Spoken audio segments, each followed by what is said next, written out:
ओम शांति 8 फरवरी 2024। ईश्वरीय ज्ञान आज की मुरली। मीठे बच्चे, सदा याद रखो कि हम ब्राह्मण चोटी हैं, पुरुषोत्तम बन रहे हैं तो हर्षित रहेंगे। अपने आप से बातें करना सीखो तो अपार खुशी रहेगी। प्रश्न: बाप की शरण में कौन आ सकते हैं? बाप शरण किसको देते हैं? उत्तर: बाप की शरण में वही आ सकते हैं जो पूरा नष्टो मोहा हो, जिनका बुद्धि योग सब तरफ से टूटा हुआ हो, मित्र संबंधियों आदि में बुद्धि की लागत न हो, बुद्धि में रहे मेरा तो एक बाबा दूसरा न कोई। ऐसे बच्चे ही सर्विस कर सकते हैं। बाप भी ऐसे बच्चों को ही शरण देते हैं। ओम शांति। यह है रूहानी बाप, टीचर, गुरु। यह तो बच्चे अच्छी रीति समझ गए हैं। दुनिया इन बातों को नहीं जानती। भल सन्यासी कहते हैं शिवोहम, तो भी ऐसे नहीं कहेंगे कि हम बाप, टीचर, गुरु हैं। वह सिर्फ कहते हैं शिवोहम तत्त्वम। परमात्मा सर्वव्यापी है तो हर एक बाप, टीचर, गुरु हो जाए, ऐसे तो कोई समझते भी नहीं। मनुष्य अपने को भगवान, परमात्मा कहलाए, यह तो बिल्कुल ही रंग है। बच्चों को जो बाप समझाते हैं वह तो बुद्धि में धारण होता है ना। उस पढ़ाई में कितनी सब्जेक्ट होती है, ऐसे नहीं सब सब्जेक्ट स्टूडेंट की बुद्धि में रहती है। यहाँ जो बाप पढ़ाते हैं वह 1 सेकंड में बच्चों की बुद्धि में आ जाता है। तुम रचयिता और रचना के आदि मध्यंत का ज्ञान सुनाते हो। तुम ही त्रिकालदर्शी व सुदर्शन चक्रधारी बनते हो। उस जिस्मानी पढ़ाई में सब्जेक्ट बिल्कुल अलग हैं। तुम सिद्ध कर समझाते हो सर्व का सद्गति दाता वह एक ही बाप है। सभी आत्माएं परमात्मा को याद करती हैं, कहती है वो गॉड फादर। तो जरूर बाप से वर्षा मिलता होगा। वह वर्षा खोने से दुख में आ जाते हैं। यह सुख दुख का खेल है। इस समय सभी पति दुखी हैं। पवित्र बनने से सुख जरूर मिलता है। सुख की दुनिया बाप स्थापन करते हैं। बच्चों को बुद्धि में रखना है कि हमको बाप समझाते हैं। नॉलेजफुल एक बाप ही है। सृष्टि के आदि मध्यंत का ज्ञान बाप ही देते हैं। और सभी धर्म जो स्थापन हुए हैं वह अपने अपने समय पर आएंगे। यह बातें और कोई की बुद्धि में नहीं है। तुम बच्चों के लिए बाप ने यह पढ़ाई बिल्कुल सहज रखी है। सिर्फ थोड़ा विस्तार से समझाते हैं। मुझ बाप को याद करो तो तुम तमो प्रधान से सतो प्रधान बन जाएंगे। योग की महिमा बहुत है। प्राचीन योग भारत का गाया हुआ है, परंतु योग से फायदा क्या हुआ था यह किसको पता नहीं है। यह है गीता का वही योग जो निराकार भगवान सिखलाते हैं। बाकी जो भी सिखलाते हैं वह मनुष्य हैं। देवताओं के पास तो योग की बात ही नहीं। यह हठ योग आदि सब मनुष्य सिखलाते हैं। देवताएं न सीखते हैं न सिखलाते हैं। दैवी दुनिया में योग की बात नहीं। योग से सब पावन बन जाते हैं। वह जरूर यहाँ बनेंगे। बाप आते ही हैं संगम पर नई दुनिया बनाने। अभी तुम पुरानी दुनिया से नई दुनिया में बदली हो रहे हो। यह किसको समझाना भी वंडर है। हम ब्राह्मण चोटी हैं। सतयुग और कलयुग के बीच में है ब्राह्मण चोटी। इसको ही संगम युग कहा जाता है। जिसे तुम पुरुषोत्तम बन रहे हो। यह बच्चों की बुद्धि में रहे कि हम पुरुषोत्तम बनते हैं तो सदैव हर्षित रहेंगे। जितना सर्विस करेंगे उतना हर्षित रहेंगे। कमाई करनी और करानी है। जितना प्रदर्शनी में सर्विस करेंगे तो सुनने वालों को भी सुख मिलेगा। अपना और दूसरों का कल्याण होगा। छोटे सेंटर पर भी मुख्य 5-6 चित्र जरूर चाहिए। उन पर समझाना सहज है। सारा दिन सर्विस ही सर्विस। मित्र संबंधियों तरफ कोई भी लागत नहीं होनी चाहिए। जो इन आंखों से देख रहे हो उन सबका विनाश होना है। बाकी जो दिव्य दृष्टि से देखते हो उनकी स्थापना हो रही है। ऐसे अपने से बातें करो तो तुम पक्के हो जाएंगे। बेहद के बाप से मिलने की खुशी होनी चाहिए। कोई राजा के पास जन्म लेता है तो कितना फखुर में रहता है। तुम बच्चे स्वर्ग के मालिक बन रहे हो। हर एक अपने लिए मेहनत कर रहे हैं। बाप सिर्फ कहते हैं काम चिता पर बैठ, तुम काले हो गए हो। अब ज्ञान चिता पर बैठो तो गोरे बन जाएंगे। बुद्धि में यही चिंतन चलता रहे। भला आप इसमें काम करते रहो, याद करते रहो। ऐसे नहीं, फुर्सत नहीं है। जितनी फुर्सत मिले रूहानी कमाई करो। कितनी बड़ी कमाई है। हेल्थ वेल्थ दोनों एक साथ मिलती हैं। एक कहानी है अर्जुन और भील की। ऐसे गृहस्थ व्यवहार में रहकर ज्ञान योग में अंदर वालों से भी तीखे जा सकते हैं। सारा मदार याद पर है। यहाँ सब बैठ जाएंगे तो सर्विस कैसे करेंगे। रिफ्रेश होकर सर्विस में लग जाना है। सर्विस का ख्याल रखना चाहिए। बाबा तो प्रदर्शनी में जा न सके क्योंकि बाप दादा दोनों इकट्ठे हैं। बाबा की आत्मा और इनकी आत्मा इकट्ठी है। यह वंडरफुल युगल है। इस युगल को तुम बच्चों के सिवाय कोई जान न सके। अपने को युगल भी समझते हैं, फिर भी कहते हैं मैं एक ही बाबा का सिकीलधा बच्चा हूँ। इस लक्ष्मी नारायण के चित्र को देखकर बहुत खुशी होती है। हमारा दूसरा जन्म यह है, हम गद्दी पर जरूर बैठेंगे। तुम भी राजयोग सीख रहे हो। इम ऑब्जेक्ट सामने खड़ी है। इन्हें तो खुशी है कि मैं बाबा का सिकीलधा बच्चा हूँ, फिर भी सदैव याद ठहरती नहीं। और तरफ ख्यालात चले जाते हैं। ड्रामा काला नहीं जो एकदम याद ठहर जाए और कोई ख्याल न आए। माया के तूफान याद नहीं करने देते। जानता हूँ हमारे लिए बहुत सहज है क्योंकि बाबा की प्रवेशता है। बाबा का नंबर 1 सिकीलधा बच्चा हूँ। पहले नंबर में राजकुमार बनूंगा, फिर भी याद भूल जाती है। अनेक प्रकार के ख्यालात आ जाते हैं। यह है माया। जब इस बाबा को अनुभव हो तब तो तुम बच्चों को समझा सके। यह ख्यालात बंद तब होंगे जब कर्मातीत अवस्था होगी। आत्मा संपूर्ण बन जाए फिर तो यह शरीर रह न सके। शिव बाबा तो सदैव प्योर ही प्योर है। पतित दुनिया और पतित शरीर में आकर पावन बनाने का पार्ट भी इनका ही है। ड्रामा में बंधायमान है। तुम पावन बन गए तो फिर नया शरीर चाहिए। शिव बाबा को अपना शरीर तो है नहीं। इस तन में इस आत्मा का महत्व है।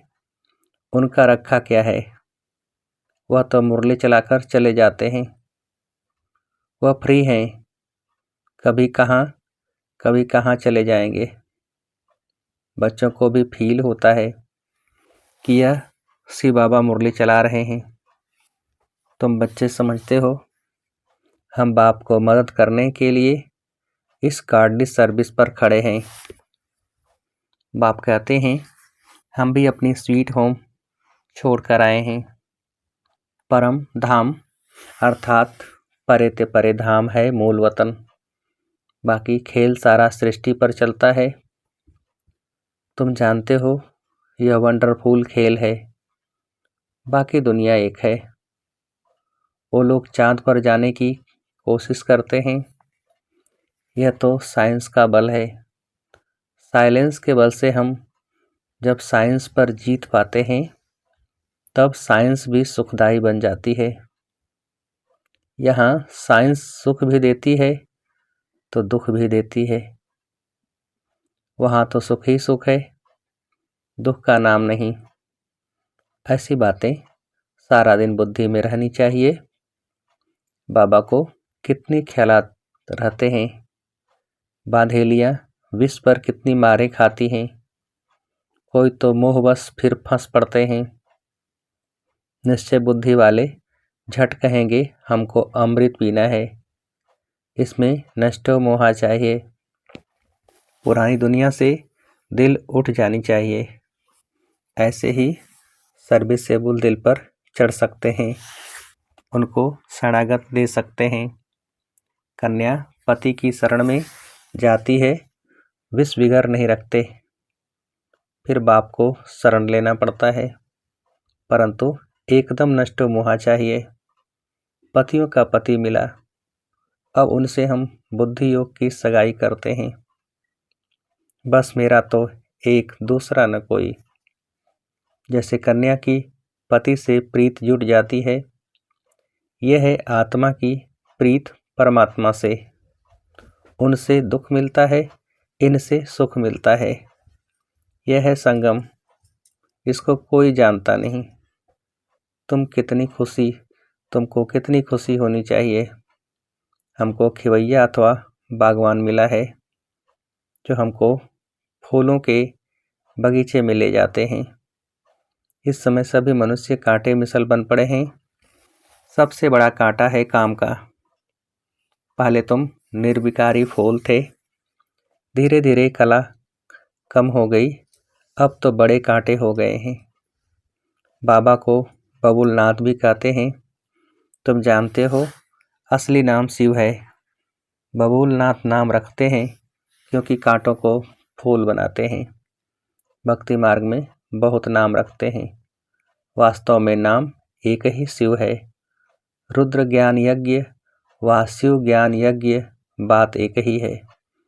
रुद्र यज्ञ से विनाश ज्वाला निकली और श्री कृष्णपुरी अथवा आदि सनातन देवी देवता धर्म की स्थापना हुई। तुम इस यज्ञ द्वारा मनुष्य से देवता बनते हो। चित्र भी वंडरफुल बनाते हैं। विष्णु की नाभि से ब्रह्मा निकला। यह सब बातें तुम जानते हो कि ब्रह्मा सरस्वती ही लक्ष्मी नारायण बनते हैं। यह निश्चय है। लक्ष्मी नारायण ही 84 जन्मों के बाद ब्रह्मा सरस्वती बनते हैं। मनुष्य तो ऐसी बातें सुनकर चकित होते रहेंगे, खुशी में भी आते होंगे, परंतु माया कम नहीं है। काम महाशत्रु है। माया नाम रूप में फंसाए गिरा देती है, बाप को याद करने नहीं देती, फिर वह खुशी कम हो जाती है। इसमें खुश नहीं होना चाहिए कि हम बहुतों को समझाते हैं। पहले देखना है बाबा को कितना याद करता हूँ। रात को बाबा को याद करके सोता हूँ या भूल जाता हूँ। कोई बच्चे तो पक्के नेमी भी हैं। तुम बच्चे बहुत लक्की हो। बाप के ऊपर तो बहुत बोझ है, परंतु फिर भी रथ को रियायत मिल जाती है। ज्ञान और योग भी है, इसके बिगर लक्ष्मी नारायण पद कैसे पाएंगे। खुशी तो रहती है, हम अकेला बाप का बच्चा हूँ और फिर मेरे ढेर बच्चे हैं। यह नशा भी रहता है तो माया विघ्न भी डालती है। बच्चों को भी माया के विघ्न आते होंगे। कर्मातीत अवस्था आगे चलकर आनी है। यह बाप दादा दोनों इकट्ठे हैं। कहते हैं मीठे मीठे बच्चे, बाप तो प्यार का सागर है, इनकी आत्मा इकट्ठी है, यह भी प्यार करते हैं। समझते हैं जैसा कर्म मैं करूँगा मुझे देख और भी करेंगे। बहुत मीठा रहना है। बच्चे बड़े सयाने चाहिए। इन लक्ष्मी नारायण में देखो कितनी सयानप है। सयानप से विश्व का राज्य लिया है। प्रदर्शनी द्वारा प्रजा तो बहुत बनती है। भारत बहुत बड़ा है, इतनी सर्विस करनी है। दूसरा, याद में रहकर विक्रम भी विनाश करने हैं। यह है कड़ा फुरना फिकर। हम तमो प्रधान से सतो प्रधान कैसे बने। इसमें मेहनत है, सर्विस के चांस बहुत हैं। ट्रेन में बैज पर सर्विस कर सकते हो। यह बाबा, यह वर्षा। बरोबर 5000 वर्ष पहले भारत स्वर्ग था, लक्ष्मी नारायण का राज्य था। फिर जरूर इनका राज्य आना चाहिए। हम बाबा की याद से पावन दुनिया का मालिक बन रहे हैं। ट्रेन में बहुत सर्विस हो सकती है। एक डिब्बे में सर्विस कर फिर दूसरे में जाना चाहिए। ऐसी सर्विस करने वाला ही दिल पर चढ़ेगा। बोलो, हम आपको खुशखबरी सुनाते हैं। तुम पूज्य देवता थे, फिर 84 जन्म ले पुजारी बने, अब फिर पूज्य बनो। सीढ़ी अच्छी है, इनसे ही सतो रजो तमो स्टेज सिद्ध करनी है। स्कूल में पिछाड़ी में गैलअप करने का शौक होता है। अब यहाँ भी समझाया जाता है, जिन्होंने टाइम वेस्ट किया है उन्हों को गैलअप कर सर्विस में लग जाना चाहिए। सर्विस की मार्जिन बहुत है, सर्विसेबल बच्चियाँ बहुत निकलनी चाहिए, जिनको बाबा कहाँ भी भेज दे। मंदिरों में सर्विस अच्छी होगी, देवता धर्म वाले झट समझेंगे। गंगा स्नान पर भी तुम समझा सकते हो तो दिल पर लगेगा जरूर। अच्छा, मीठे मीठे सिकेल थे बच्चों प्रति माता पिता बाप दादा का याद प्यार और गुड मॉर्निंग। रूहानी बाप की रूहानी बच्चों को नमस्ते। हम रूहानी बच्चों की रूहानी बाप को नमस्ते। धारणा के लिए मुख्य सार। पहली पॉइंट, सदा हर्षित रहने के लिए रूहानी सर्विस करनी है, सच्ची कमाई करनी और करानी है, अपना और दूसरों का कल्याण करना है, ट्रेन में भी बैज पर सर्विस करनी है। दूसरी पॉइंट, पुरानी दुनिया से दिल हटा लेनी है, नष्टो मोहा बनना है, एक बाप से सच्ची प्रीत रखनी है। वरदान, संगम युग के महत्व को जान, हर समय विशेष अटेंशन रखने वाले हीरो पाठधारी भव। विस्तार, हर कर्म करते हुए सदा यही वरदान स्मृति में रहे कि मैं हीरो पाठधारी हूँ, तो हर कर्म विशेष होगा, हर सेकंड, हर समय, हर संकल्प श्रेष्ठ होगा। ऐसे नहीं कह सकते कि यह तो सिर्फ 5 मिनट साधारण हुआ। संगम युग के 5 मिनट भी बहुत महत्व वाले हैं। 5 मिनट 5 साल से भी ज़्यादा है। इसलिए हर समय इतना अटेंशन रहे। सदा का राज्य भाग्य प्राप्त करना है तो अटेंशन भी सदा काल का हो। स्लोगन, जिनके संकल्प में दृढ़ता की शक्ति है उनके लिए हर कार्य संभव है। जिनके संकल्प में दृढ़ता की शक्ति है उनके लिए हर कार्य संभव है। अच्छा, ओम शांति।